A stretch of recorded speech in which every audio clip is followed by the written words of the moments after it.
Australia plans to ban children from using social media with a minimum age limit as high as 16. Prime Minister Anthony Albanese vows to get kids off their devices and onto footy fields to try to tackle mental health consequences of the online world. And for more on the Australian government's plan, Dr. Catherine Page-Jeffrey, Lecturer of Media and Communications at the University of Sydney, joins us now. Doctor, how exactly would a social media ban actually work here? Well, some of the details are yet to be ironed out. What seems to be emerging is that there will be fairly rigorous obligations placed on the social media platforms to restrict access to their services by young people. Now, there are various mechanisms that might make that possible, but they do raise significant privacy concerns because they typically require young people to prove their identity through identification or through photographs of their face and so on.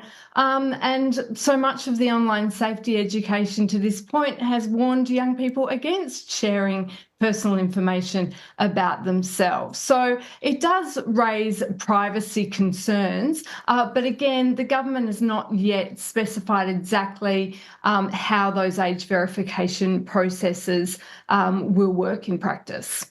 So what kind of technology is the Australian government trialling to bar young people from these platforms?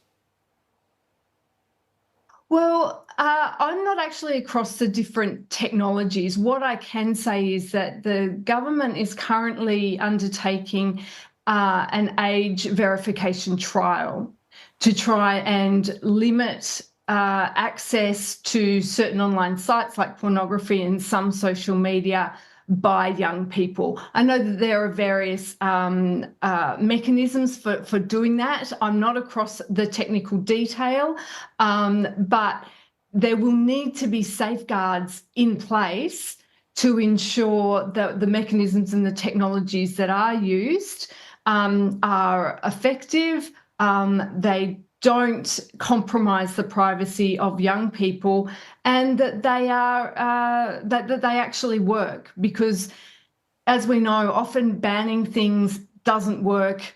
People will find ways around it, and I suspect that that's actually what might happen here. Exactly. Now, the US and Europe have made similar attempts to limit such access. What are the major challenges to such a ban? Well, it's very complex. So it is actually very difficult to do this. Now, the governments in Australia have said, yes, it's hard, but we shouldn't let that stop us. What I'm concerned about as a media scholar is what this means for young people's participation, for young people's rights, and for young people's sort of right to participate in the digital world and reap all of the benefits of social media. So my point is, and it is shared by several media scholars in Australia as well, is that rather than focusing on ways in which we should be excluding young people from these spaces, we need to focus on ways in which we can make these spaces actually safer for young people. So I do think that this increasing pressure that's being placed on social media platforms is a good thing. Social media platforms have a lot of power and they shouldn't just be allowed to do whatever they want. So I do think that we do need to be putting regulations on social media platforms, but I think the focus needs to be not on how do we keep them off, but actually making these social media platforms accountable for ensuring that their spaces, that their platforms can be used safely by young people. Now, you talk about privacy, but besides that, help us understand specifically how harmful social media is to children. Well, again, the government has justified its decision here based on claims that social media is harmful and it is having a detrimental effect on young people's mental health. Now, that is a claim that is being made by the politicians, by adults in this space, but I'm suggesting that we actually need to interrogate this a little bit more, because the evidence is not clear, it's not unequivocal. So yes, look, we do know that there are some risks. But the risks that the government seems to be focusing on seems to be, well, it's addictive and it's creating all these mental health issues.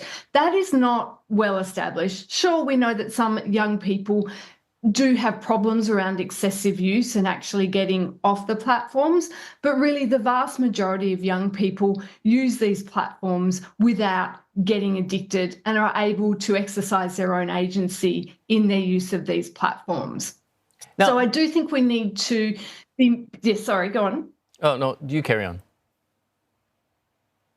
So we need to acknowledge the risks, but instead of excluding young people from these spaces, we need better education, we need better resources to actually help young people and their parents to acquire the skills, the resilience, the knowledge to safely navigate these spaces. So I think that is where the focus needs to be.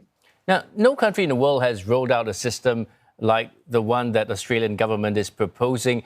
What do you think the reaction might be in terms of from the tech and social media companies?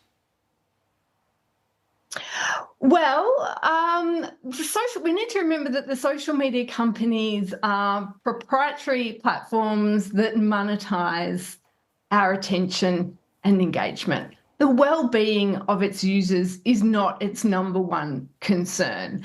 So I think we can safely assume that these platforms will do what they can to protect their own interests, despite what they say. I don't think that we can trust the platforms to do the right thing on their own, despite what they say. So I think there does need to be some legislation, regulation in this space, and it's encouraging to see that there is a growing momentum here, that social media platforms can no longer just do whatever they want. So I do think that that is an encouraging step. And I think that social media platforms will increasingly have little choice but to actually embed safety or more safety features into their platforms, because they're lacking in many ways.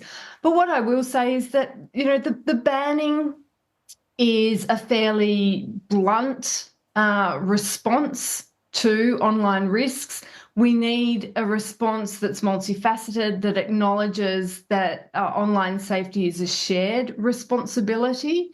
I think the conversations that we need to be having should not simply be experts and politicians talking on behalf of young people and assuming to know what is best for young people.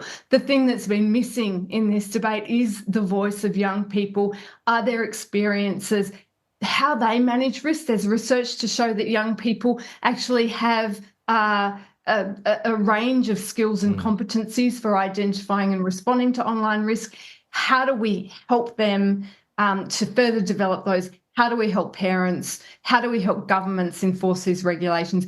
It is a shared responsibility. Banning is a pretty blunt response to a more complex issue. Well, thank you for sharing your insights. We'll be speaking to Dr. Catherine Page-Jeffrey, lecturer of Media and Communications at the University of Sydney. Thank you.